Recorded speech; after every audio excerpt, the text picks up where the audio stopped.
From Matt Leinart to Vince Young to Tim Tebow to Cam Newton to Deshaun Watson to Jalen Hurts to Trevor Lawrence to Joe Burrow. Where are you going with this? I'll tell you where I'm going with this, Mensch. The importance of being armed with the right arm at the quarterback position. Or the left arm. Yeah, I guess so too. But it's important, right? When making a run at the college football national championship, you've got to have the correct arm, if you will. This is the first year of the McShay Show. It's the first year of the 12-team college football playoff. So naturally, today, we'll unveil our first ever confidence rankings heading into the college football playoff. We'll also dive into our second edition of Asked and Answered. And we have a lot of great questions from all of you out there. It's bowl season in college football, week 15 in the NFL. And how many days, Mensch, until the NFL draft? 135. All right, Mensch, you good? I'm good, man. Let me hear those smooth urban horns.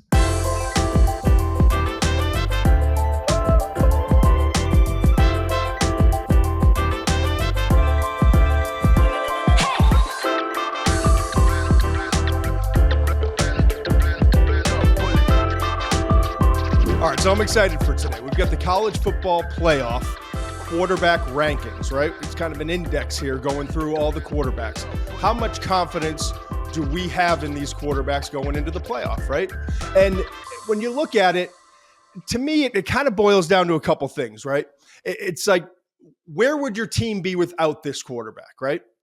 How much does he create on his own? That's critical. Does he carry the team in big moments? How is he in the clutch? And ultimately, like, how big of an asset is he? And then on the other side, how big of a liability can he be? Has he had struggles in the fourth quarter? Does he turn the ball over? So kind of balancing those two things. And I'll take you through our process real quickly, right? So this is kind of how we do it with draft rankings too. We make a decision. We're going to go through and rank all these 12 quarterbacks and really the 12 teams with their quarterback situations, because in some situations, there's two quarterbacks that you have to factor in.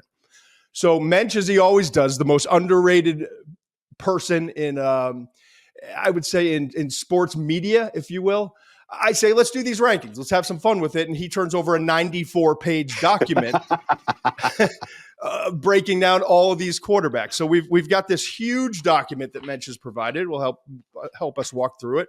And so also how we do it process-wise. Mensch and I get on the phone. We have a conversation. We kind of argue some things through. We discuss some other things through. But ultimately, I'll come up with the rankings. And then Mensch will have a counter ranking, if you will, of what he likes. And fortunately or unfortunately for Mensch, we'll use mine as the jumping off point. And then Mensch can argue with me. It's great for me. You get to put out a list, and then I get to tell you where you're wrong. I love that role. Everyone gets to yell at me, and you get the first crack, right? So right. That's where we are. That's our process. That's what we're going to do today. We all know it's the most important position in football, arguably the most important position in sports. And I just listed off all those huge names, like guys that carried their team or were critical parts of making a college football playoff run. And going back to the BCS era and the 14 playoff, and now we have the 12-team playoff. So as expected, there are 12 teams. I think we go 12-1, Mensch. What do you think? That makes sense to me. I like that. Unveil the number one last. Yeah, and kind of take you through the process and how we rank them. So let's start at number 12. And like anyone, I'm going to put a disclaimer in here. They're all in the playoff. These quarterbacks have all done a fantastic job this year. You're taking a look, if you're watching on YouTube, on video here, you're taking a look at the college football playoff bracket, and you'll see where the matchups are. Clemson, Texas, obviously an intriguing game in Austin, the first game. Tennessee versus Ohio State, probably the most intriguing of all of these matchups. SMU at Penn State in Indiana, Notre Dame in-state battle. So let's start at number 12, Mensch. And this was difficult, and this isn't a knock. But again, going back to value and where this team would maybe be without the quarterback, or how effective they would be if you inserted a different quarterback with a relatively similar skill set. I'm going to go with Madsen from Boise State at number 12. And there's a couple reasons why. I even watched a little more tape this morning to make sure that I wasn't undervaluing him. And I do see the great value he has. I think he's really good. He thrives, in my opinion. Madsen does. They call him Mad Dog. That's his nickname, Mad Dog Madsen. He thrives off of play action, kind of getting outside the pocket, not always outside the pocket, but getting outside the pocket, taking advantage of linebackers or safeties that take the cheat step. Ashton Jeanty, obviously, he's going to be in New York City for the Heisman voting. I think he's going to wind up have the number 2 vote behind Hunter when it's all said and done from Colorado. But Madsen, to me, there's limitations. He's not the biggest quarterback, doesn't have the strongest arm. Obviously, this offense runs through Jeanty. They have a great defense, and he's stepped up in moments. He's been great off of play action. But I think, and again, not to downgrade what he's done. He's been outstanding. He's been big in big moments. But I do think when you look at Madsen, that it's clearly a lot of other areas are the reason why they're in this position in the college football playoff. Yeah, he takes care of the football. He distributes as well. He hits a number of different receivers. He's a really good fit for what they do, but he's an undersized quarterback. And I think, one of the things that we were looking at was how well did you perform in big games? I think the biggest game of the year for them was Oregon. And I think he completed 42.5% of his passes in that game. Keep these stats in mind when we talk about these stats. It's not all on the quarterback, but they are kind of an indicator of what you're seeing on tape. They do tie in a little bit together. So, it's not always 100% their fault for that, but that's a number that jumps out. The biggest game of the year, and he completed 42.5% of his passes for 148 yards. And I just think in the criteria that we set up, Jeanty's that offense. So if Jeanty's that offense, then you don't need necessarily Madsen's not the guy that's going to carry them. Again, very good player, great fit for what they do. I love the way he takes care of the football. He's 22-3 in touchdown to interception ratio this year. Yeah, that's important. Yeah. He's not going to hurt you. He may not win the game, but he's not going to lose it. Sorry. How do you fit into what we're trying to do as a program, right? What we're trying to do as a program is be really good on special teams, really good on defense, and do it with a defensive front that I think is very underrated, and run the football. And so if that's our formula for victory, we need a quarterback that can do 2 things. Exploit defenses when they get over aggressive versus the run. Check. Mm-hmm. 2, protect the football. Check. 3 interceptions on the season. That's 13 games played, right? So 12 games in the regular season plus the conference championship, which they were dominant in and just looked great. But again, only 62% on the year. You talked about not a great completion percentage in big game. 7.5 yards per attempt is I'd say average when we go through some of these guys across the board. There are some guys that are close to 10, some guys that are down at 6. But really, for him, it's about cashing in when the opportunity's there. And he's done that at a very high level. And then don't make mistakes with the football. Don't put us in a position where we got to put more stress on the defense.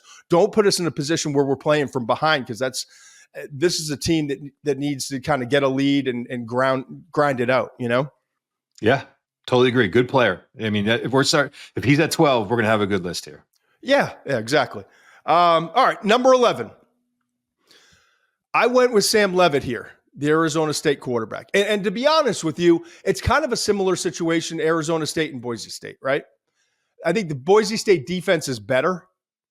I think the run game is almost identical in terms of value and the importance for this football team. Cam Skattebo has been outstanding. Not going to New York City, but if he was in New York City, I wouldn't have a single gripe about it, right? But this offense clearly runs through the running back in Skattebo, just like at Boise State, it runs through Jeanty. So Sam Leavitt has had to fit into that mold and be the guy that Arizona State needs. Now, why? And again, I literally was watching tape on both these quarterbacks to make sure that we got it right this morning. And I think we did for this reason. When I look at Leavitt, I see a quarterback who, look at the number, 63%, slightly better than the 62% for Maddux, not a big deal, but 8.8 yards per attempt. So that's an additional yard plus, okay? And it's similar in terms of protecting the football. He has 1 more touchdown pass, 2 more interceptions, but it's still 24-5. But the reason why is, again, not just what we've seen, but projecting it forward to a situation. If you need something from the quarterback, Leavitt with a stronger arm, he's got a good arm. I wouldn't say it's like elite, but he can rifle the ball into some spots, especially in the middle of the field. That's what I saw over and over again today. He loves those in-cutting routes and will drill them, okay? The other thing is his mobility. Right. This guy's underrated with his mobility. Time after time, first and second reads aren't there, taking the ball and running. Third downs need a conversion. Options aren't open at wide receiver, in the passing game. Tuck the ball, run, pick up the first down. He's really effective running the football. And so when you talk about a little bit more arm strength, more mobility, to me, he just brings a little bit more value at the quarterback position. Now, without Jordan Tyson at wide receiver, it's going to be interesting to see in a college football playoff game that, and they don't have to play. They get a bye in the first week, probably going to play Texas in round 2. Who's going to step up a wide receiver? But I feel like I'm getting a little bit more value out of Leavitt. Yeah, he's a young kid who's developed and I think gotten better seemingly every week. I thought the Iowa State game, the conference championship game, was his best game. Yeah. He did it without his best target. So I'm excited to see where he goes from here. For me, we just haven't seen enough. There's not enough on his resume. Playing in that conference, I don't think you play. Even, Iowa State doesn't have a great defense. Let's be upfront about it. And when you have a running back that's gashing them like that, they're loading up to get the run. I mean, he's taking advantage, much like Madsen is. He's taking advantage of that, just as you said. So I want to see him against tougher competition. But man, I'm excited about where this kid could go in his career, because if he continues this arc, the arc that he's been on this year, he's going to be a damn good quarterback next year. And I think he's already, playing at a high level at this point. I think he's playing his best football. Right. I really do. And I think that's promising for Arizona State. And you have additional time to get ready and prepare. And you got to believe that they're going to run into an absolute buzzsaw you would expect with Texas. That's right. A Texas team that's going to come in ornery, a Texas team that will have played a game and it hasn't had to sit out like 24 days or whatever it is that Arizona State has to sit out. I think it's over 3 weeks, which can be good. Like, you can rest up, and I think it's really it's helpful for Scattaboo. But I think some of the rhythm and the timing on offense can be affected. And so all of a sudden now, after 23, 24 days of kind of waiting and preparing and getting in your own head and like, who are we playing? And then all of a sudden you realize it's Texas or maybe an upset Clemson. Now we got to go. It's going to be interesting to see how a first year player responds to that, and how much this 3+ weeks off has helped him develop more of a rapport with the other receivers, right? Because they've got to be able to, to have any chance against Texas, they've got to be able to win on the outside versus zone coverage, because that's a zone heavy Texas team. So that's where we are. I feel good about that, because I do think there's a difference. Now at number 10, between Maddux and Leavitt, I should say, I think there's a physical tools difference, and you just get a little bit more from Leavitt. Now at number 10, this was a tough one for me, because I think one of the most efficient quarterbacks in the country and one of the most effective quarterbacks in the country, and arguably one of the most underrated quarterbacks in the country when protected, is Kurtis Rourke from Indiana. I truly do. Watching his tape this year, every game but Ohio State, there's a lot to love. Again, another guy who protects the football, 70% completions, 27-4 touchdown to interception ratio. I mean, that's better than Maddux slightly, and right about it's better. That ratio is slightly better than Leavitt and Madsen, I should say. Also, 9.9 yards per attempt. I think he's the highest of all these quarterbacks. Just looking at the list right now, I truly believe that's the case. Maybe Dillon Gabriel. I don't have his in front of me, but regardless, here's my problem. Here's why I have him at 10. I studied the Ohio State tape. Mm-hmm. And when protection's not there, unlike Leavitt and unlike a lot of these quarterbacks that we'll get to ahead of him, the lack of mobility is truly concerning. And I think that offensive line does a fantastic job working as a group, like working together. I think they're extremely well coached. But I think there are physical limitations, and I know there are because I watched Ohio State and what they were able to do. So when they dialed up with 5-man pressures, things got real ugly real fast. Part of the quarterback position for me, Mensch, is what do you have answers when the initial play breaks down? What's your answer to it? And part of that is winning with your mind and knowing where to go with the football and processing fast. But the other part of it, and I think this is why it's become so important evaluating quarterbacks to the NFL, you're not going to have the answers at a high percentage early in your NFL career. So mobility at that position has become critical. It has been for a long time in college, and now it's trickled up, if you will, to the NFL. Rourke's lack of mobility paired with the struggles that I think that Indiana is capable of having in this college football playoff. First game against Notre Dame. I wouldn't call it an elite pass rush, but a good pass rush.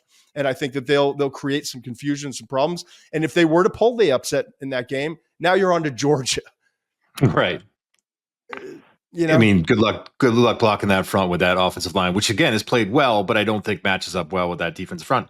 I mean, I wrote about Rourke. I just think he's the ultimate point guard. I mean, he just spreads the ball around. If you give him a clean pre-snap read and he's got a good matchup that he's like, and I think that the yards per attempt speaks to both his accuracy and ability to lead people after the catch, but he'll take shots downfield. He's not afraid to take the shot downfield. And he's accurate. He's got good touch, but it's, I'm basically on the same page as you. If you can get pressure on him, then he's in trouble. If you take away his first read, I think if you take away the middle of the field, I think that hurts him too. But if you take away his first read, you force him to move around the pocket, buy time. That's just not something that he does well. There's a lot of things to love about his game, but he's not that guy that's going to improvise and make off-platform throws. All right. Any major complaints with the first three? Madsen at 12, Leavitt from Arizona State at 11, Rourke, Indiana at 10. No major complaints. Not yet. I think we're going to get into one coming up. Oh no, here. It's a mess now. I'm just gonna because I didn't unveil to you last night what I was my final decision. We made some changes. No, I'm not saying I made changes, but I tried to play coy with you last night when we talked. I love it. Let's go. People are going to lose their minds in Athens, man. But I put Carson Beck / Gunnar Stockton at number 9. I'm scared about this quarterback situation. If you told me it's Carson Beck, and I want people to hear me, because usually people just look at a list and they go ballistic. Try listening this time, okay? 24-3 as a starter the last 2 seasons. We have documented over and over again. We talked about how his regression is real early in the season. He admitted his regression was real early in the season. We talked about the drops at wide receiver, at tight end, talked about the ineffectiveness of perimeter playmakers. We've chronicled Carson Beck as much as any quarterback in this entire college football season, okay? Then we talked about in a loss, an ugly loss to Ole Miss, I thought he turned the page. He admitted to it. He talked to Molly McGrath in the broadcast, and Greg McElroy talked about it too. He kind of went back and self-assessed, and he's pressing. 1st and 10 shouldn't feel like 4th and 11, in the fourth quarter every single play. Play more loose. Take what the defense is giving. And I saw the difference, even in that loss. And then the next week played one of his best games of the year. If Carson Beck were healthy, 100% healthy coming into this, and if he had coming off of even an average to slightly above average game against Texas, I want you to hear this. I would have him at number 2. Right. Despite all of his faults, despite his ups and downs, as great of a list of quarterbacks this is, and we'll get into the rest of it here. And I don't want to, unveil too much early, but I would say Carson Beck, I trust. I mean, look at the win-loss percentage. Look at the big games he's played in. Look at the grind the grind that George has been through. I started to trust Carson Beck a lot late in the season. But now you've got the reports of torn UCL, the elbow injury, whatever it is. I don't know how legitimate the reports are. I don't know if he's going to be just fine to play in 24 days. I don't know if he's going to be less than 100% if he does play. I don't know if he has to sit out the first and second game and could maybe come back. We don't know. So as we sit here right now, I put Carson Beck and Gunnar Stockton and the Georgia quarterback situation, if you will, at number 9, because there's too much uncertainty. There's just too much uncertainty. And what I saw from Gunnar Stockton, he lit a spark, and it was exciting. And he did more in 2 drives. It was a touchdown drive and then a field goal drive. He did more in 2 drives with that offense against Texas than Carson Beck did in the first half. Okay. So it was exciting early, but then you saw, all right, Texas is adjusted. They now know who Gunnar Stockton is. They realize that mobility is more important, that Georgia's got to run the football if they're going to be successful. And Gunnar looked really human. He looked like a young quarterback trying to figure it out. I mean, correct. I know Georgia fans are gonna be like, "But we just beat Texas with Stockton." Yeah, and I get it. And you should be excited about him and about his future. But I see the same thing that you did.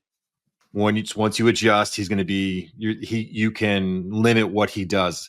And to me, look, they're either 2 or 3. Georgia's either 2 or 3, or they're 11 or 12. Because I just haven't seen enough from Stockton to have enough faith for him to be. And this is a confidence thing. It's not about where I think Gunnar Stockton's going to be in 2 years. It's not about whether or not I think he throws well or he's talented. It's about whether or not he can manage that offense and lead Georgia to a national championship. And I haven't seen enough to make me think that he deserves to be any higher than 11 or 12. So really, if you're doing it, you're splitting it that way. Healthy Carson Beck, 2 or 3.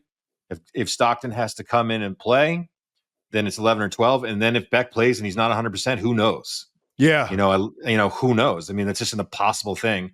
So that situation has really kind of muddied the list. I mean, it's just, all the respect in the world. There's no perfect spot, but I think the point is taken, and whether, it's 11 or 12 or 9 or 8, right. That there isn't a bigger question mark or unknown going into the college football playoff than Carson Beck's health, period.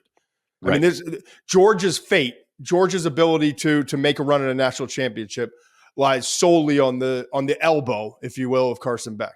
Not the shoulders, but the elbow of Carson Beck. And they've played great in big moments. They played great in big moments. Their defense was awesome against Texas again. But Carson Beck's been up and down. You look at the Alabama game, 3 interceptions in the loss.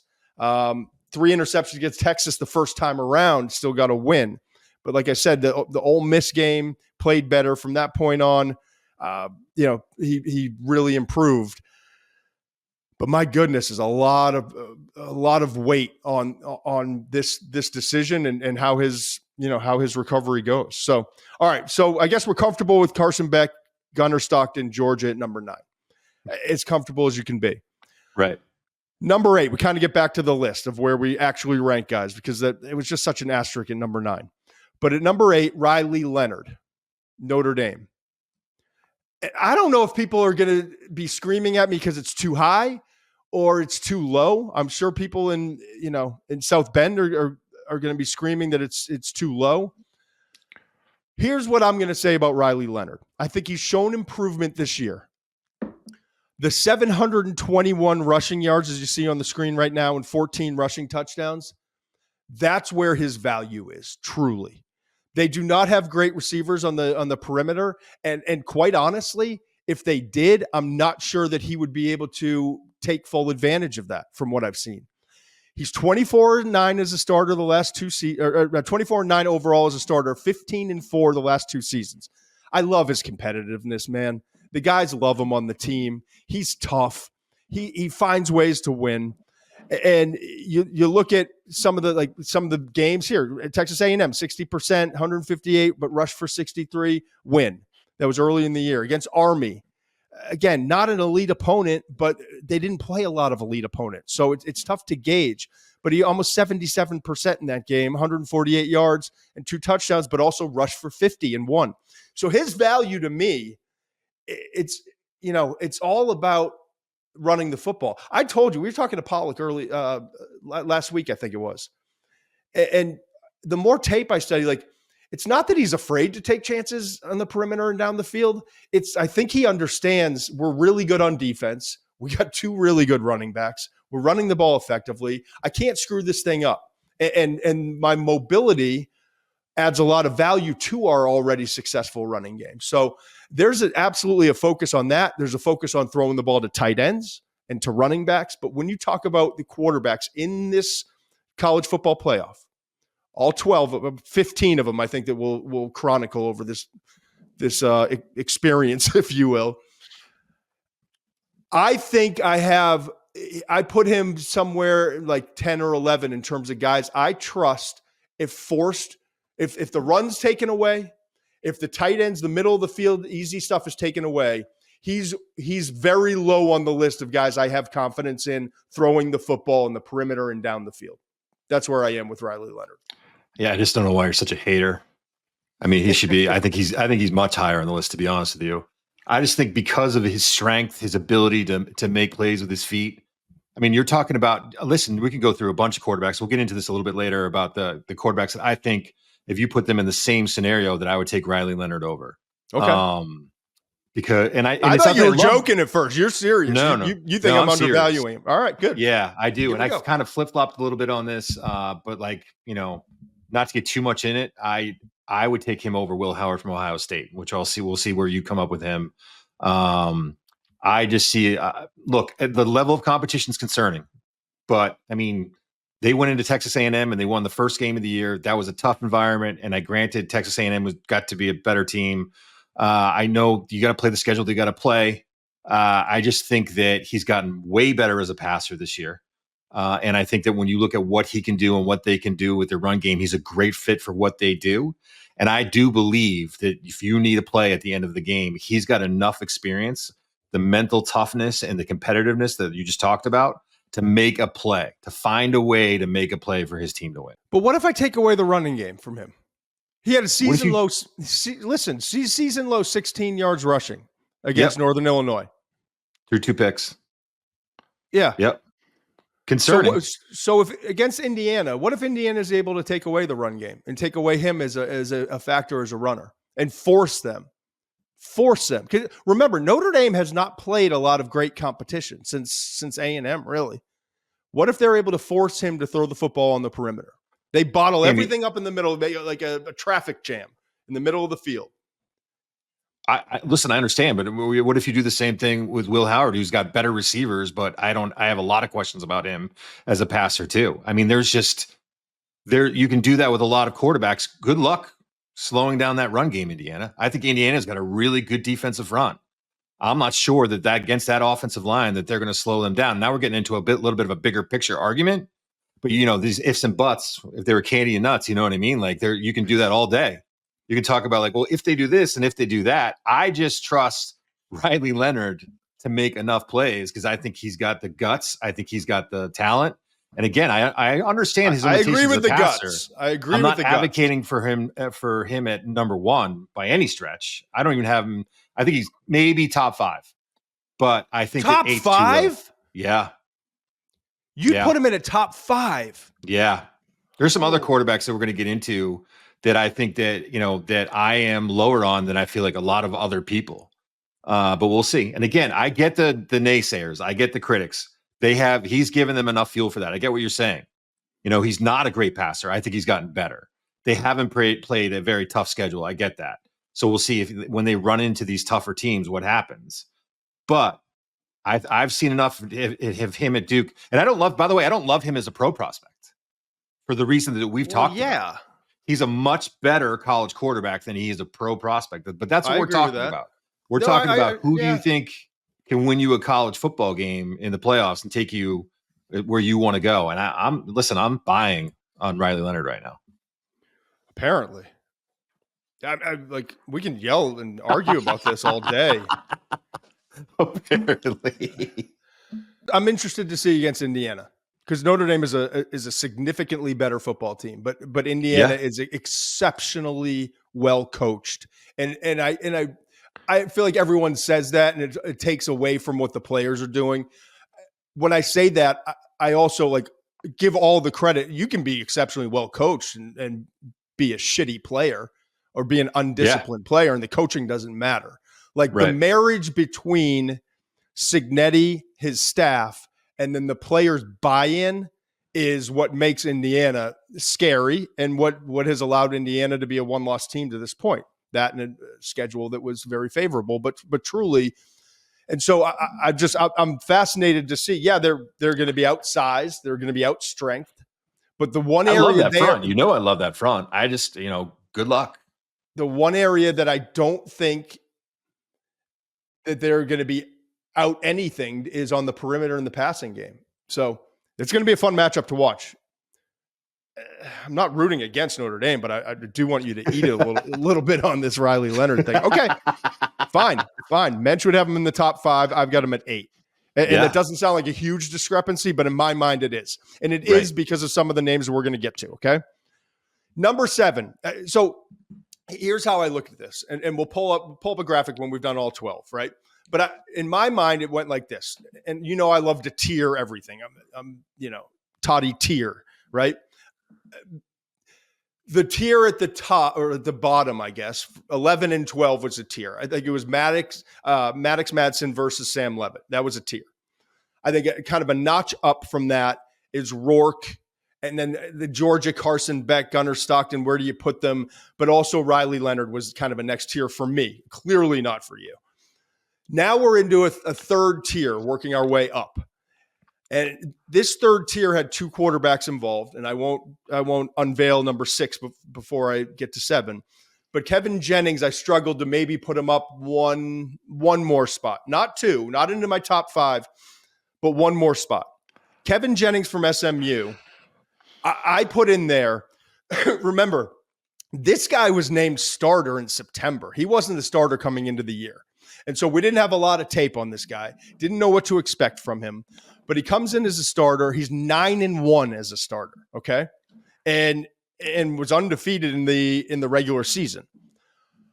Versus Clemson, I mean, terrible start. Protection wasn't there. Drifting in the pocket. Looked kind of lost. They had no chance. Things were falling apart. But then, like the Kuyans, Mensch, the onions. You love the onions, the onions of Kevin Jennings to bounce back and complete 62% for 304 yards, 3 touchdowns after the start that they had, the interception, the sacks, the just nothing going on offense. Really impressed me. Now he's only 6 foot. He's 185 pounds. But, and yeah, are you worried about him holding up? And if he starts to take a beating, they play Penn State and that vicious front early on. Could it be a problem? Yeah, it can be a problem. It was a problem against Clemson in the first quarter, but I also know he'll bounce back and this guy will back down to nothing. He's kind of like, he's got no conscience. He's like a serial killer at quarterback. He doesn't care, like over and over again. He just keeps coming at you. And I think we were talking to Pollock. He made a good point. Like for better or for worse, he uses every inch of the field, and it's a roller coaster ride, and it gets scary at times. But I also said when we started this whole thing out, value is critical to me. Where would this SMU team be without him at quarterback? You can't tell me there are many other guys who could have SMU where they are. Okay, that's first of all. No.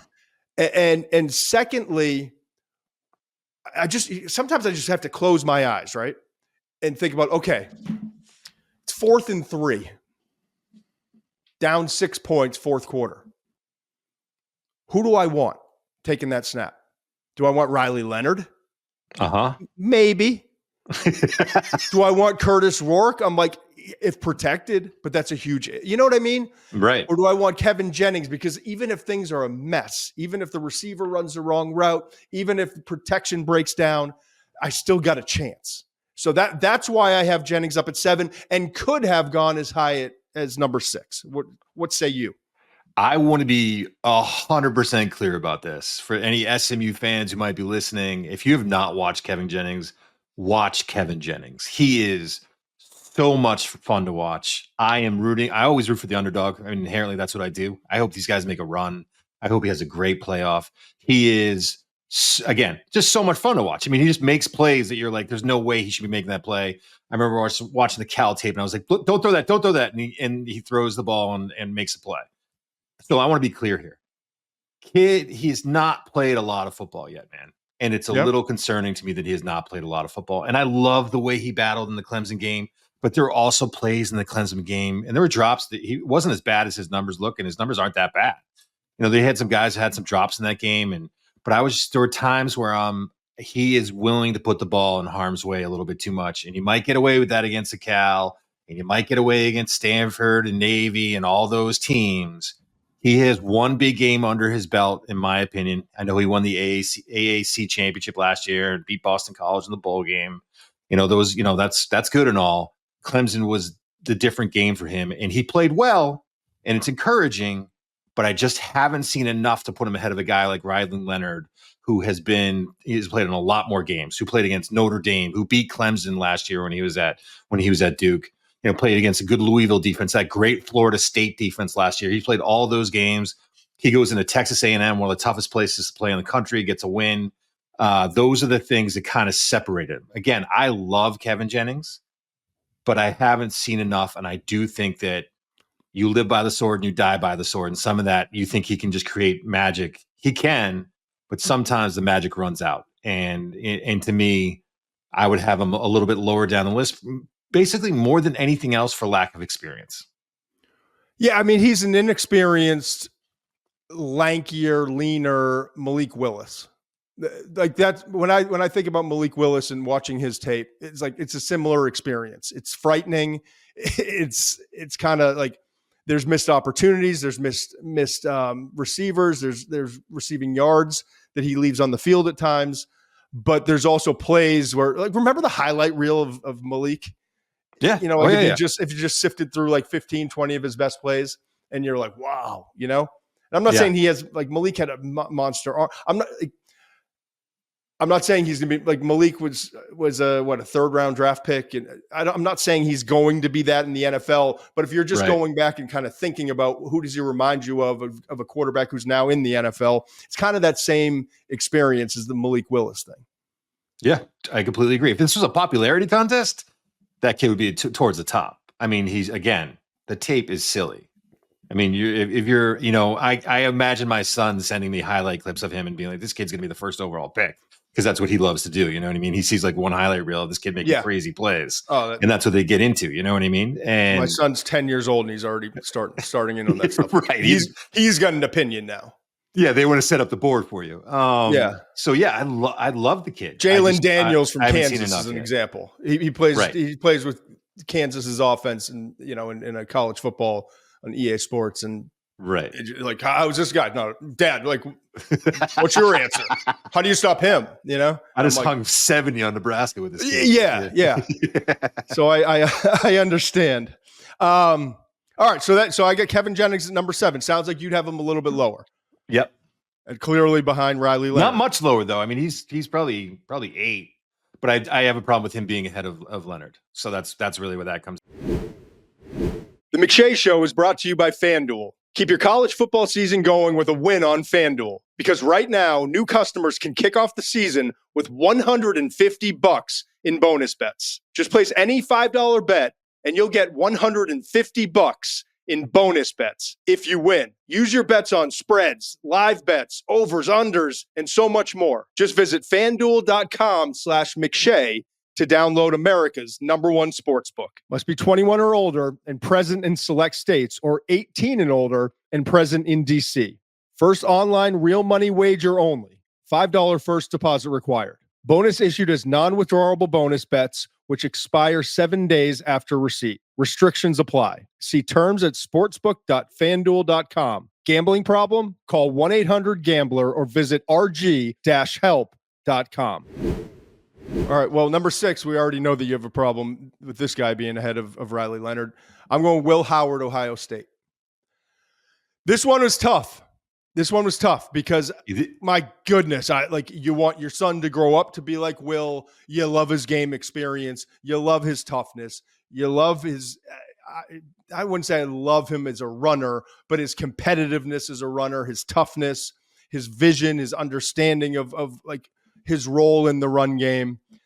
I can see why Chip wanted Will Howard. We've got an unbelievably talented roster, $20 million roster, the best roster money could buy. I think that's been completely overrated, but it is a very talented roster. And we went through, and we'll get to this later this week. I want to spend some time on Thursday with the draft prospects, like top 200 prospect for each of these teams. Ohio State has the most. Now, part of that is, they just have a lot of upperclassmen who decide to come back for one more year, make this national championship run. But with that comes experience and talent. And when I think they were surveying Ryan Day and Chip Kelly, surveying the landscape of the transfer portal, let's bring in a guy who's been through a lot of wars, who will protect the football, although he did not against Michigan. You see the 2 interceptions there. Had unfortunately for him, his worst game of the season against Michigan with 2 interceptions and bad interceptions too. He just that was 57.6%, only 175 yards. Part of that was they were committed to the run game, even then, though they should not have been. Part of that's on Chip. And I think Chip would own that right now. But the 2 interceptions were daggers where they happened, deep in your own end zone. We talked about that Shedeur Sanders versus Nebraska pick 6, very similar, holding on the ball a split second too long, can't make that throw out to the perimeter. And then the next one was going in for a score. So almost 28-point swing in that game, if you will. Could have been, right? Right. But with that put aside, and whatever the curse it is, or however you want to put it, against Michigan, just a bad matchup, mindset, mentality, whatever you want to chalk that up to. The rest of the games this year, he's played pretty well. And he's kind of a dog in terms of his competitiveness, his toughness. They rally around him. All the things you were talking about, Riley Leonard, I think are there for Will Howard. And maybe more so in some regards, but similar type of we trust this guy. He's physical. He's aggressive. Why is Chip running the ball so much when they can't run the ball? Why isn't he putting the ball in Will Howard's hands? You're looking at just that Michigan game, just running. Why not let Will Howard throw to the best receiving core in the country, maybe? I mean, there's best some things tandem. Here that best 1-2 tandem. Also, walk me with through Amika and Smith. Yeah. Yeah. I think Tate's pretty good too, man. But yeah. You're right. So walk me through. We watched the Penn State game. We talked that night. And we're like, wow, man, Will Howard with the fumble at the goal line. There were some plays that he made in that game where we kind of felt that Ohio State won in spite of Will Howard instead of because of Will Howard, right? I didn't think in spite of. It's too harsh? Slightly. And we might be, okay. We might be splitting hairs on that. I thought if Will Howard played better in a couple key moments, they win bigger. I didn't think that they won in spite of him. It certainly was not his best performance, but it also was not a bad performance. I think I give him credit. He overcame a couple tough plays early on, and and that's why Chip and Ryan wanted him there, right? Some guys might have gone in the tank. Some guys might have gotten cautious. I never got a sense in that game, after making a couple mistakes early, that he backed down or took his foot off the gas. I did not. But I hear you. I'm not denying what you're saying. Him scrambling with 6 seconds left in the game and sliding in the middle of the field against. Yeah, it was a bonehead play. But again, he bounced back from that. And he also, I think the thing we forget because of that one play, there were other reasons they got themselves in a shitty spot and needed something miraculous, borderline miraculous to happen at the end of the year. But they're in that spot. But he completed 80% of his throws for 326 yards and 2 touchdowns in that game. I understand. Are you getting in when you get into these games? We know that it can come down to one play, one decision, all of that stuff, right? Mm-hmm. You can have a great game. I want to know. My chart is about guys that I think, and I think Will Howard can do this. Again, let's snap back a little bit here about these guys are all great, right? So I want to bring that back up. But I've seen some things in big games where I'm like, I'm a little concerned about that fumble. I'm a little concerned that you've thrown 3 interceptions over the last 3 games. I'm a little concerned that you slid at the end of the Oregon game. Is it fair? I mean, I don't know. I think it's fair to take a look at that and factor it into all of these things. I think it's absolutely fair, Mitch. I think he's right there. I would take Riley Leonard slightly ahead of him, but I think that's a real good debate between those two. And again, you have Chip Kelly, by the way. When you watch their offense, Chip Kelly with all these routes and motions and all that talent, creating favorable matchups. Yeah, you should you should be completing 72% of your passes. I really believe that. I think if you're a quarterback like that, you should be able to do that. I mean, the talent, tell me out of those top receivers that we named, which one of those three guys wouldn't start for Georgia, wouldn't start for Notre Dame? You know, he has a plethora of riches at wide receiver. So yeah, I expect you to be good. You have two great running backs. Like the supporting cast for Will Howard is pretty good, man. And again, the offensive line protection has not been great. And I think to answer your question, why are they not throwing on the outside and taking advantage of those mismatches? Don't forget, Ohio State is going up against a Michigan defense that did not have its top cornerback either. Right. In Will Johnson. Again, Will Howard's a good quarterback who I would think he's at least in the top 8. You know what I mean? I'm not saying that. But what I am saying is that I have some current concerns about how this is going down this year. My silence is not me ignoring. My silence is me thinking. Okay. Because you're not always wrong. A lot, but not always. I think the thing that impacted me most of all the things you just said about Will Howard, the thing that impacted me most is why are you choosing? Chip Kelly's not an idiot. Why are you choosing? And I'm trying to decide this in my own mind right now as we talk it through. Why are you choosing to run the ball against a brick wall when you know Michigan's only personnel advantage in this game is its defensive tackles, its defensive front in general, but those defensive tackles who are going to be first, second round draft picks, right? We think Graham is going to be maybe top 10 pick. Why are you choosing that option when you've got 2 lanes on the highway on the outside that should be pretty wide open? Why are we grinding it out in the middle of this traffic jam? And that statement impacted me because they didn't believe. Now, is it? But I return the question with a question, which you should never do, but I'm doing it.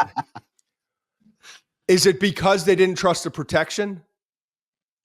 And they thought that there was more risk in trying to protect him to take advantage of get down the field and do all those things? Or, and it's a fair question to your point, or we don't believe in our quarterback and his ability to throw the ball on the perimeter to these great wide receivers. In my opinion, if you take away the run and Chip elects to throw the football, I think that they have a much, and yes, it's in part because of those great wide receivers, but I think Will Howard is more capable throwing the football than Riley Leonard, period. Do you think Riley Leonard's a better runner? Yes. Yeah. So I think both of those things are true. I think it's the gaps. I think that I don't think Will Howard's that much better of a passer than Riley Leonard. And I think that Riley Leonard is clearly a better runner than Will Howard, who is a good runner, but I don't think he's on the Riley Leonard level. So it's kind of the gaps there, I think. Yeah, I think that was a good discussion. Honestly, Will Howard's tough. Kevin Jennings tough. That's why I said there's kind of a tier here, right? Yeah. The bottom tier of Maddux and Leavitt had so much to do with, inexperience to a certain degree. The run game is really like the heavy focus of what they do. They're there to take advantage of what the run game provides. That next tier that I talked about, Kurtis, Rourke, like unbelievably efficient, can absolutely just carve you apart if protected, but I'm not sure that he's going to be protected appropriately and effectively for him to do those things against the opponents that they're about to face, starting with Notre Dame. Then that next tier, like throw out the Carson, Beck, Gunner, Stockton. We had to drop him down somewhere because of the uncertainty. But then that tier of Riley Leonard, Kevin Jennings, Will Howard, I think kind of you can move it up and down. I think we're saying the same thing. As runners, they're dangerous. As passers, there's limitations and or concerns, right? Okay. All right. Now we get into the top 5. And this is where it's going to be interesting. For some reason, I'm not saying I'm a believer in Penn State, but I've come a long way. Yeah. I've come a long way. And it was over the course of 60 minutes, really, where my appreciation for Penn State really grew because of what they did with Oregon. That is not the kind of game they wanted to get into. In a shootout against Dillon Gabriel and Oregon's offense, and they still hung in there, man. Right. They were down early. It looked ugly. Every opportunity to just kind of mail it in. This is a nightmare. They didn't. Yeah. And I'm not saying he was awesome by any stretch, but I think we saw a version of Drew Allar just gutting it out, finding ways to make plays. That one throw where he's under pressure, flicks his arm into the end zone, like moments like that. I'm not seeing many moments out of Will Howard or Riley Leonard as a passer doing those things. So that's why I have Drew Allar from Penn State at number 5. His arm strength, I think this is important. And mind you, Penn State does not have the weapons. There's so many. It's just, you look across the landscape of the top teams in the country. It is the haves and have-nots at wide receiver, and there's a lot more have-nots than haves. And this year might be the worst wide receiver draft class in a decade, Mensch. It's glaring. Glaring. And we see it with a lot of these top teams, like the freshman for Ohio State, best wide receiver. The freshman for Alabama, best wide receiver. Clemson's got one veteran receiver who stepped up, but Wesco's their most talented. So there's another group coming behind them, but the upperclassmen in college football wide receiver are not great.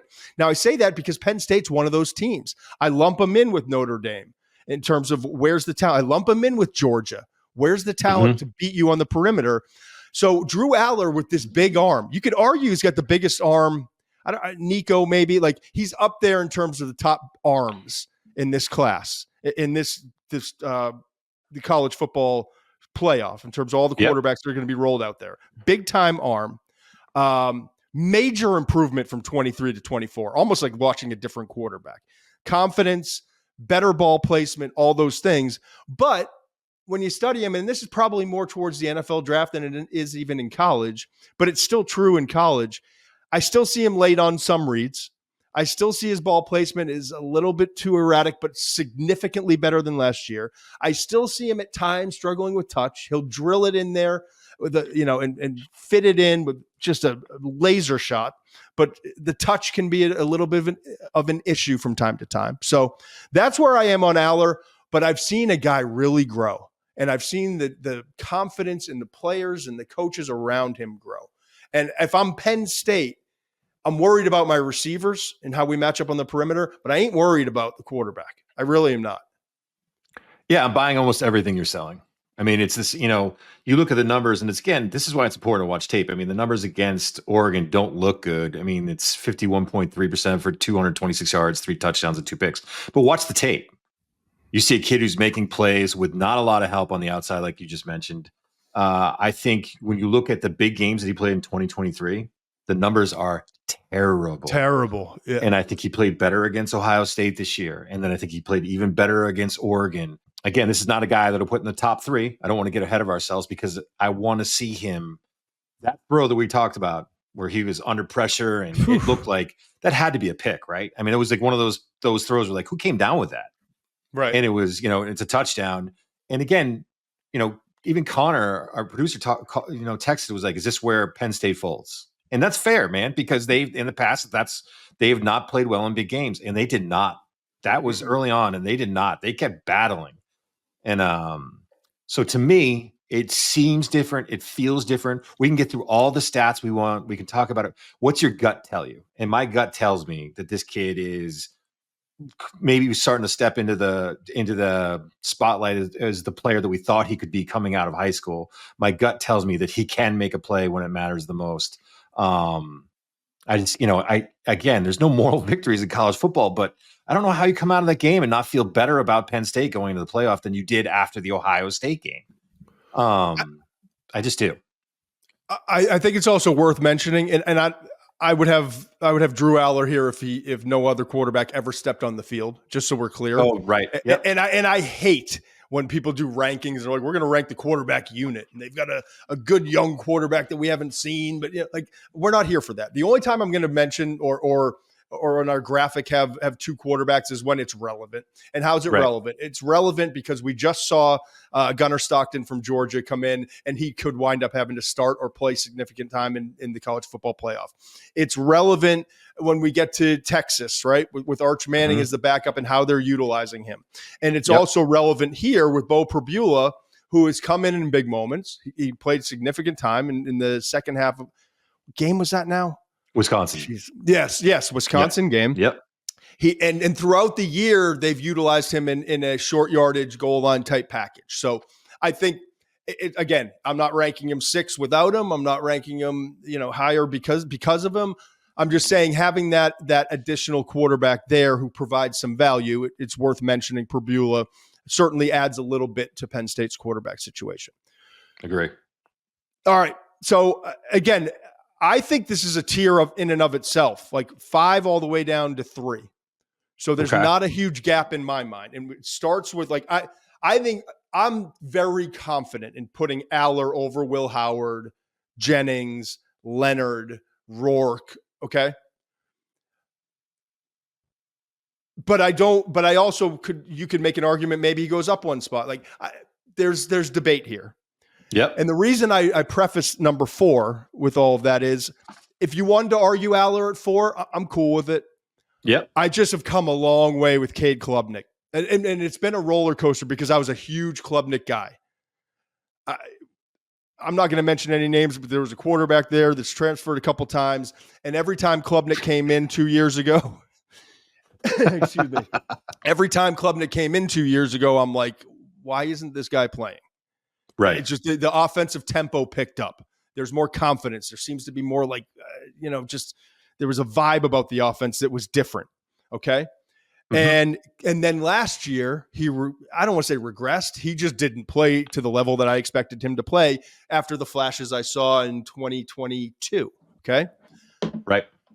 19-7 over the past 2 years as a starter. Cade Klubnik is not a great record at Clemson, but he's gotten significantly better. I've seen him improve in terms of his poise inside the pocket, going through progressions. I saw him kind of come to life, and I'm not saying it was just that game, but there are certain games you watch where quarterbacks take that next step. Yep. And they put it on their shoulders, and it's like, I'm going to carry this team hell or high water. We ain't losing this game. And for me, that was the Pitt game. That 50-yard touchdown run late in the fourth quarter when they needed it. Their wide receivers weren't getting open.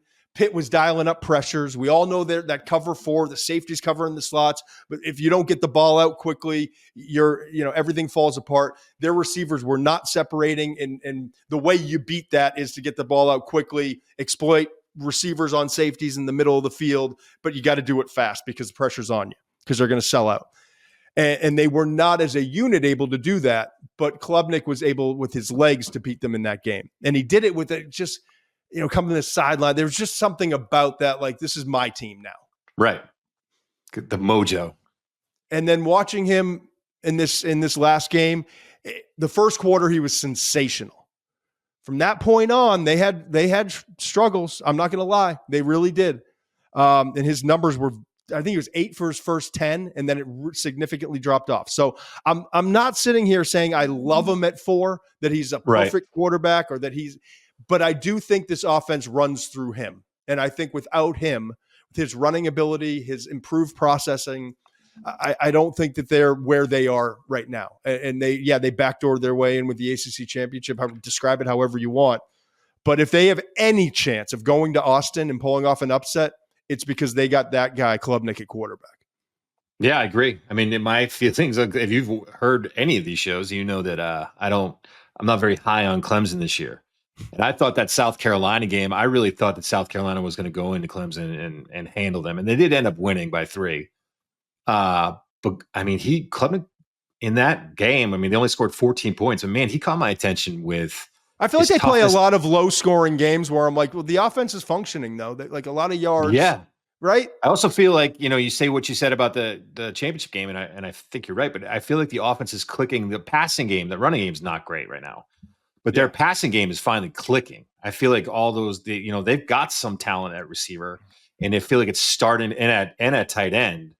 And I feel like that's finally started to click at the right time for them to, maybe pull off an upset. We'll see, but it's finally clicking for them. And I love when he makes play with his feet. I think he should run more. He should make more plays with his feet because that's a real strength in his game. But again, this is another player that I think this is tough. Was a really tough list to come up with. It's a lot. You're talking about tiers. I know you love your tiers. The tiers aren't as delineated as they are for me as they are for you. But for one of the reasons I think Klubnik is up as high as he is that he's just playing his best football now. He's a super talented player playing his best football now, and it makes you have a little more confidence going to the playoff. Would I take Drew Allar ahead of him? Probably, but I think it's a good argument. I think you're right about that. Yeah, and I look, Antonio Williams has stepped up 0, right? 370, 4 touchdowns the last 4 games. He stepped up. We know what Bryant Wesco Jr. is. A burner, young, still learning, but kind of had a breakout against SMU, at least early in the game. And so that's encouraging. That's encouraging. But my goodness, he's going to have to play. Klubnik's going to have to play the game of his life, right? To go 4 quarters against that defense, right? And that defense did not play quite to the level versus the run against Georgia, but there were factors. Different quarterback comes in. Now the quarterback is a number in the run game, and so I think that led to some things. And ETN was in. That secondary doesn't let you get away with a lot of mistakes, man. You make a mistake and it's going the other way. I mean, there's no margin of error with those defensive backs. They're just smart and they play the ball well. And like I said, they hunt. They are hunting the ball. So you can't miss a throw. You can't have a receiver run the wrong route because it might be an incomplete pass against someone else, but that defense will turn you over quick. All right, number 3. Nico Iamaleava, Tennessee. My goodness, he's talented. We've known that all year long, right? He's just an unbelievable talent. Looked great early in the season. Kind of went through that stretch where he struggled. The Georgia game, he wasn't great. Only 167 passing yards. Alabama, you look at that game. He had the interception. They won that game, but only 52%. With Nico, I'm putting him at number 3 for 2 reasons, and I'm going to make this simple. One, his upside. If he gets into a groove and gets his confidence going, and I think more than any other quarterback in these 12 that we're going through, it's almost like tangible. You can feel when Nico's comfortable. And when he hits on a couple throws early, takes off and runs and gets things going, it's like, we're in trouble defensively, okay? The deep ball is a disaster. It just is. And I don't know if we have not all the time, but it's pretty close. No, early in games. And we talked about, I forget which game it was. He came out and threw a deep ball early and he threw it and it was underthrown. It was the first time all year in the first quarter, I feel like he's underthrown a deep ball. I think it went for a pass interference and we're like, it did. All right, there we go. Right. Smart. Because like it felt like 50, but probably 8 or 9 different examples of him overshooting wide open receivers on deep balls in the first quarter when he's all hyped up by like 9, 12 yards. Remember the one, like he threw a receiver out of the end zone. So, but my point is this, I'm betting on 2 things. I'm betting on his upside because if he gets hot, he's as scary as any quarterback in this entire college football playoff. Truly. Right. Scary. And then number 2, I'm betting on his confidence in where he is right now. He's been great in the last 5 games. Since that Kentucky game on November 2nd, you go back and really look at him, 11 touchdowns, 1 interception that last 5 games. I think coming into this game, they've got time off. They didn't play in the college football playoff. You got a very good coach in Heupel who's going to have them ready. They're going to Ohio State, not a big trip. Yeah, it's not SEC weather, but like it gets cold in Tennessee this time of year. I don't think that this is going to be a frightening environment. Yes, it is a freshman quarterback redshirt freshman quarterback going into the shoe, and it's going to be a big event. I'm assuming it's the night game, and it's going to be this massive scene. But he's been through some wars, man. He played Bama.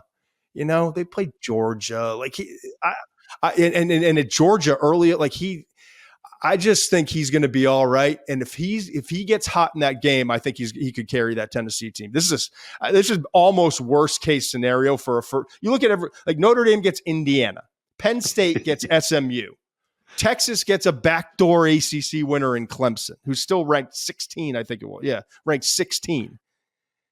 Ohio State, coming off that Michigan loss, gets stuck with Tennessee.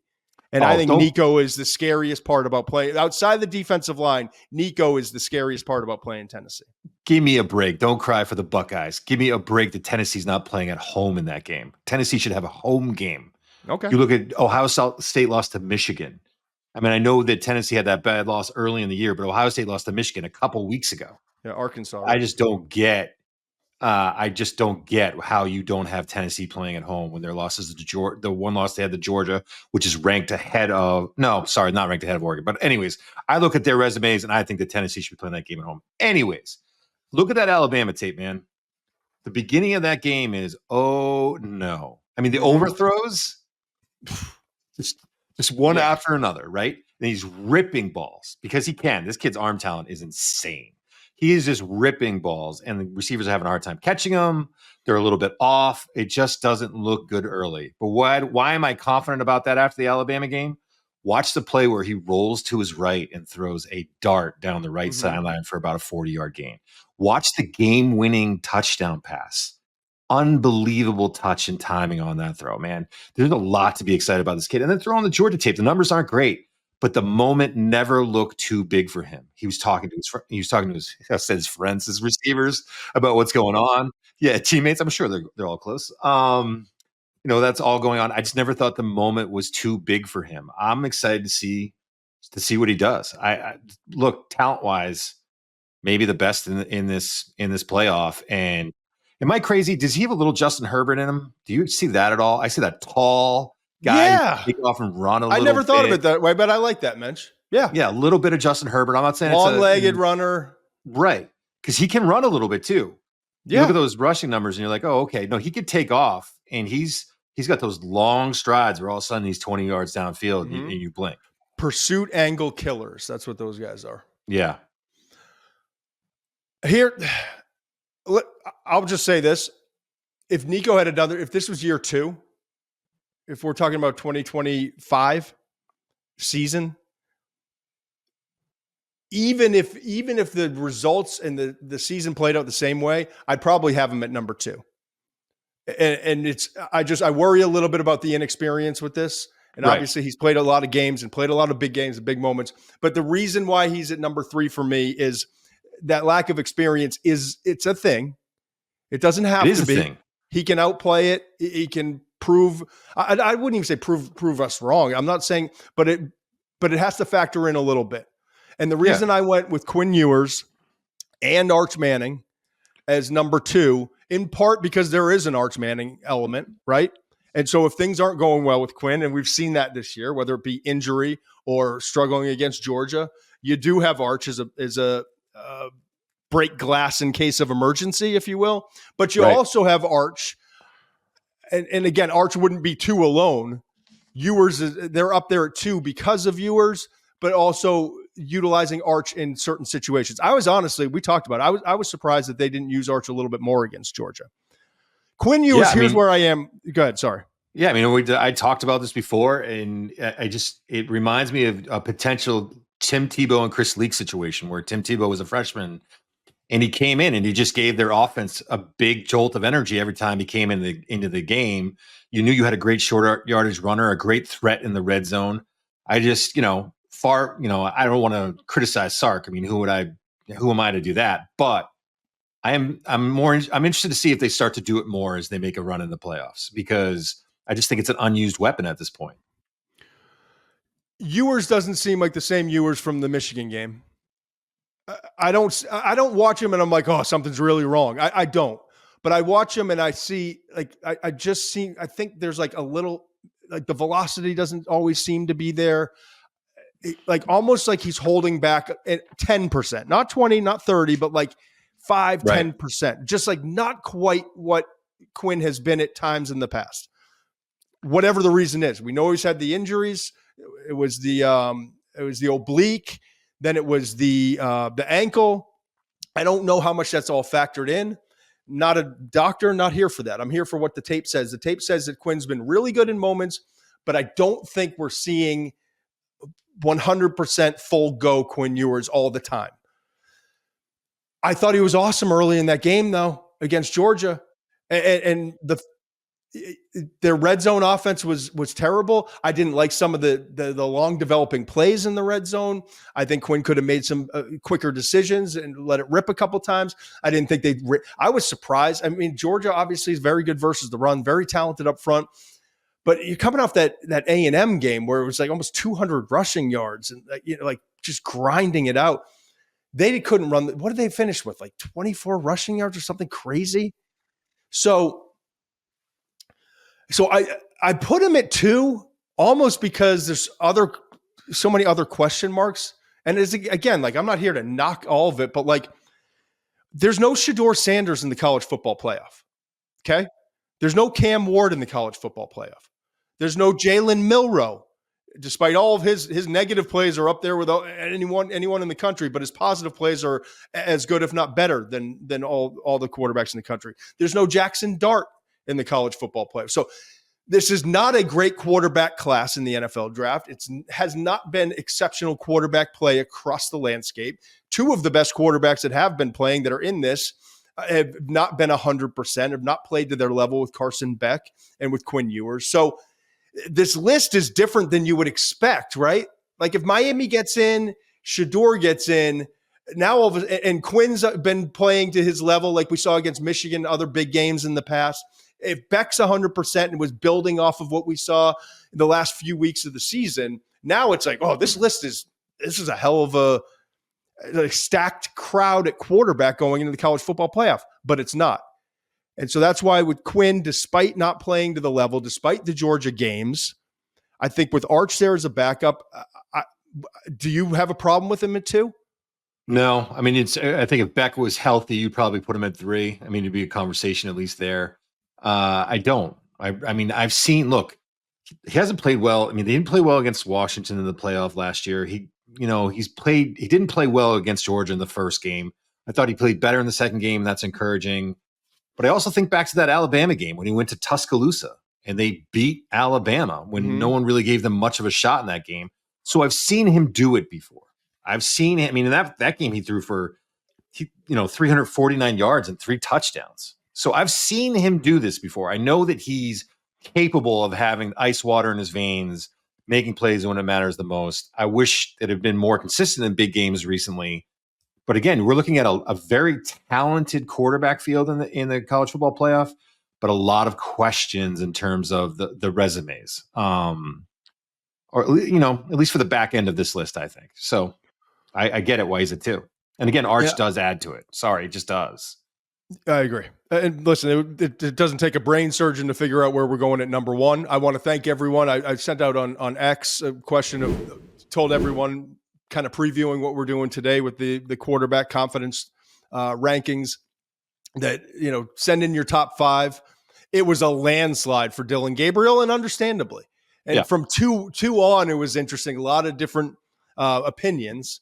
But Dillon Gabriel was the one consistent, not all, but a vast majority went with Dillon Gabriel at number 1. And I think for obvious reasons. I mean, let's just look at the guy. And thank you, by the way, to everyone who sent those in. It made it fun to just kind of see everyone across the country, their opinions, no matter what school you're fans of. No quarterback has ever started more college football games. I feel like a lot of these same things we're saying about Gabriel and Will Stein's offense at Oregon. We were talking about Bo Nix a year ago. I'm going to make this argument. Throw out all the numbers. Throw out everything. Throw out the fact that Bo Nix was a 12th pick in the NFL draft. Throw out that he's a better pro prospect than Dillon Gabriel. Throw out that Bo Nix has had a tremendous rookie season after a rough start and might be offensive rookie of the year when it's all said and done. I think Dillon Gabriel at quarterback for Oregon this Oregon offense has been more efficient. I think there's something scarier about Oregon with Dillon Gabriel at quarterback than even with Bo Nix and all the success and all the numbers that they put up a year ago. This guy is a perfect fit for what they're looking to do. The decisiveness, how quick he is with his decisions, the fact that he's getting the ball out. He's got the quickest release of any quarterback I've seen all year on tape. Snaps his wrist. It's like a second baseman or shortstop turning two when he needs to be. Also throwing the ball down the field with touch, with timing. Doesn't have a massive arm, but he gets the ball out on time. Yes, he's got Tez. He's got weapons all around. They've got depth at tight end. They've got two great running backs. But this offense is operating at this level because of one guy, and that's Dillon Gabriel. Listen, I remember in the offseason, you're looking and you're like, oh, okay. Notre Dame went out and got Riley Leonard, and Ohio State went out and got Will Howard, and Miami went out and got Cam Ward. And you're like, who'd Oregon get? Who they replacing Nix with? And you're like, oh, Dillon Gabriel, the undersized quarterback who, had that nice win over Texas in the Red River Shootout last year, where that was a great play that he made. And again, speaks to his big game, like his ability to make plays in big games. But ups and downs. But you're looking at it and you're thinking to yourself, why didn't they get a Cam Ward? And so we were having this conversation before you actually jumped on the call, and was like, if Oregon gets Cam Ward, and no offense to these quarterbacks, gets Cam Ward or they get a Will Howard, it's not the same thing in Eugene this year. He is the perfect fit for what they want to do. And I think it's because literally, I think he's the Terminator. Like, I imagine him going up under center and he looks over and there's like numbers running across his eyes. And, this is a good matchup over here. And it's information is being fed to him as it's like, they're going to rotate here. And there is no emotion. I do think he wants to win. I think there is emotion there, but you see no emotion in his face. There's no ups and downs with this kid. It's, you do this, I'm going to do that. You give me this, I'm going to do that. And it's so like, and people I think might see this as a shot. It's not. It's so simple for him. Everything is just so slow and simple. And I don't need to be the guy who throws it 80 yards downfield, because I know I can hit Tez Johnson on this much easier route, and my guy is going to take it 40 yards from me right now. He plays to his teammates' strengths. Again, we're not talking about the NFL draft now. We're talking about college football player for a quarterback, and it's hard not to gush about what this kid has done this year. It's just impressive. Yeah, he's a hired assassin. Truly, just the way he just cold-blooded. Yeah. There's no situation that I think you could put him in that I'd be like, oh, what are they like? He's not going to be able to handle this. Yeah. Now he doesn't have even he had the worst game of his season against Wisconsin. That was like their Super Bowl. They played great on defense. They bottled things up, discipline, tackling, all the things. But he still, when they needed it, roll into his left, tight end, fit it into a spot, roll into his left, throwing back a little bit to his right, like still made that play when they needed it. Yeah. And I don't think there's any arguing that Dillon Gabriel is the number one quarterback. And that's why Oregon is the number one seed. And that's why I think I like Texas's path better, but I don't want to play Oregon, man. I really don't. They've got an answer to everything you're going to throw at them. Right. He's played him. Coming into the year, I never thought that kid was going to get drafted. I'll be honest with you. And I think he's played himself into a draft position because of all his physical limitations. Like I wrote down, I think he's like 5'11", he's like 200 pounds. I don't care, because when I watch him and I put him on tape, it doesn't matter. He just makes plays. It just, all those physical limitations, you can be like, this is what he can't do. This is what he can't do. Well, what can he do? He's going to find the open guy every time. He's going to make plays with his feet. He's not going to hurt you with turnovers. Everything you're looking for in a quarterback. Stop looking at the roster and start looking at the tape. This kid's unbelievable. All right, so this is a fun process. And yeah, we dragged it out as much as we can. We went from 12 to 1. Mensch had some differences in opinions, which I appreciate. We got a graphic here. Let's throw it up so we can take a look. There it is. Number 1, Dillon Gabriel. Number 2, we got the Texas quarterbacks. Nico for Tennessee at 3. Cade Klubnik at 4. Drew Allar and Beau Pribula to a certain extent, but really it was all about Allar at 5. Then that next tier we talked about. Difficulties kind of sort them out. Mensch has a problem with Will Howard. I clearly have a problem with Riley Leonard, but we've got Howard, then Kevin Jennings from SMU, Leonard at 8, Carson, Beck, and Gunnar Stockton we had to throw in somewhere because of the uncertainty. We put him at 9. To Mench's point, either put him at 2 or 3 or put him at 11 or 12. I gotcha. But beyond that, Kurtis Rourke, because of his immobility, kind of down at 10. But if you protect him, he's somewhere in the top 5 this year, truly. And then Leavitt and Madsen, Arizona State, Boise State, respectively, rounding things off. So much of their offense is obviously based off of their run game. So appreciate you hanging with us on this. Now we got some asked and answered questions and answers to provide. We got some good questions, and Twitter X is what I call it because of the obvious. Apparently, we answered a lot of them as we went through the top 12, but we got 2 left that we want to touch on. Okay, from Eric on X, what player has the most to gain in his draft stock in the playoffs to be the football version of a strong March Madness? I'll start with this one. Okay. I think Dillon Gabriel, we just touched a lot on him. I think to do it, whether it be Ohio State in a rematch, Tennessee, if Tennessee upsets Ohio State, not much of an upset in my opinion, but it is at FanDuel. And then eventually maybe playing Texas. Like, I think the opportunity to show with his undersized frame that it's not just about playing a schedule that was okay, but in the Big Ten, but week in and week out, it wasn't an SEC grind, if you will. I think he has a chance to improve his stock. I'm interested too. Cam Skattebo. I told you, I talked to a scout earlier in the year. Like, I love this guy. Like, he's not getting enough national attention. We've seen what he's done. But has he done it against great defenses? The answer is no. And so if he could go and have a big game, they won't be protected up front. But if Skattebo does some things against a Texas defense that you don't expect him to do, I think that will turn some people's heads. And you're looking I've told you, this could be a historic running back class in terms of running backs drafted from like rounds 2 to 5. There's just so many, like every program you look at. We even see like Brashard Smith, this guy that no one's talking about for SMU. I see some Giants Tracy 4th rounder in him. Like every single team, Ashton Ginty, obviously, Love at Notre Dame, like every team, the 2 backs at Indiana. Across the country, I've never seen anything like it. So you're trying to separate yourselves from others. Skattebo, if even in a loss, if he has a productive day and is able to grind out 90, 100 yards against Texas, if that's who they wind up playing, I think would be a win for him. Yeah, no, I agree with you on both ends. For Gabriel, it's how far can he go? I mean, I think he's played himself into a draft spot where he wasn't in the beginning of the year. So it's how high can he climb? For me, and I'm not sure this is really the answer you want. I want to know about the offensive tackles, and I kind of want to see. I mean, it's December, and I still feel like there's a lot of questions here. So I want to see the 2 offensive tackles for Texas. Hopefully, Kelvin Banks Jr. is healthy. Cameron Williams on the other side. I want to see your guy Josh Connerly from Oregon. I want to see those guys. Connerly, well. Keep an eye on Connerly. He already had. It wasn't his best game of the year against Ohio State, but he already faced Ohio State. Like James Pierce and that defensive front for Tennessee. If Tennessee pulls off the upset, that would be a fun matchup. I think Connerly's the most underrated offensive lineman in this class. Yeah, I want to see those guys sorted out a little bit. Yeah. All right, last question. This is from multiple users on X. What are your thoughts on the future of the college football playoff system?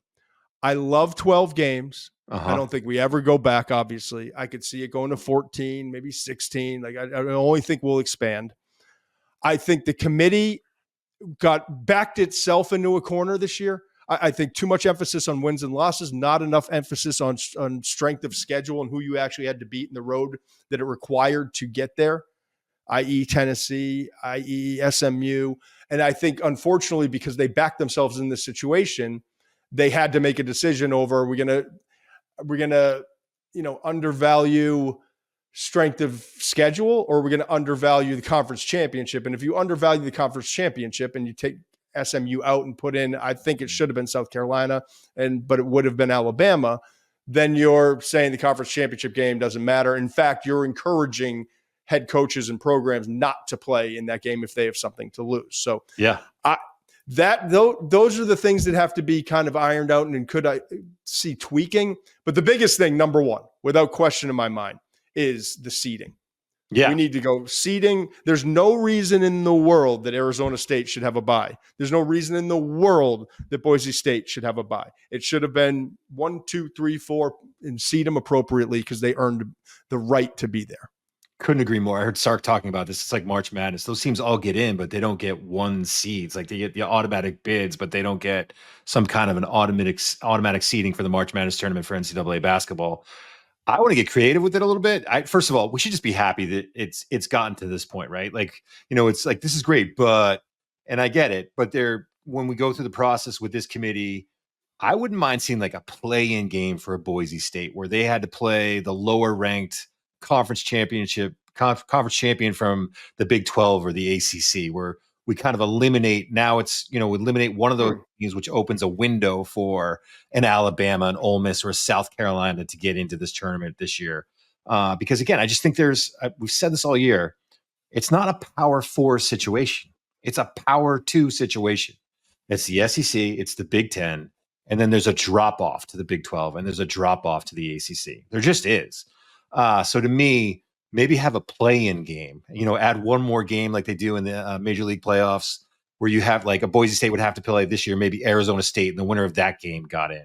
And again, they don't get the 1 seed. They don't get a bye, whatever you want to say. Yeah. And I guess they could play it this upcoming Saturday. Right. But and more football. Who hates more football? Yeah, I mean, there's going to be so many massive changes over the next 5-7 years in college football. It's not going to look anything like from conferences, divisions, regions. It's all going to change. It's going to be money driven. It's going to be driven by sales and big corporations, and it's probably going to be for the better in the long run. But it's just going to be, our heads are going to continue to swirl with college football in terms of the landscape. All right, we appreciate everyone, truly. We've made it over like a month and a half into this thing. Little engine that could. We're just chugging away. But appreciate everyone who's come on and watched, downloaded, subscribed, liked, all the things that you need to do. Spread the word if you enjoy what you're watching. If not, then don't tell anyone. But we'll be back on Thursday. On Thursday. This Saturday, we have no reaction. There's nothing to react to this Saturday. We're taking a week off, but then we ramp it back up. We got the quarterfinals, the semifinals, all the college football playoff games. So got a lot of live shows that we're excited about coming up, but we will be back on Thursday. Starting to get serious with the NFL draft. We started the show by saying 135 days. Like, getting to 120, we're talking about down to just a few months. So right. We're getting closer, and we're going to start ramping things up. We're already talking about the Senior Bowl, combine plans, but appreciate everyone who's tuned in, and we will be back on Thursday. Take care. Must be 21 plus and present in select states. For Kansas, in affiliation with Kansas Star Casino, or 18 plus and present in DC. Gambling problem? Call 1-800-GAMBLER or visit rg-help.com. Call 1-888-789-7777 or visit ccpg.org/chat in Connecticut, or visit mdgamblinghelp.org in Maryland. Hope is here. Visit gamblinghelplinema.org or call 1-800-327-5050 for 24/7 support in Massachusetts, or call 1-877-8-HOPE-NY or text HOPE-NY in New York.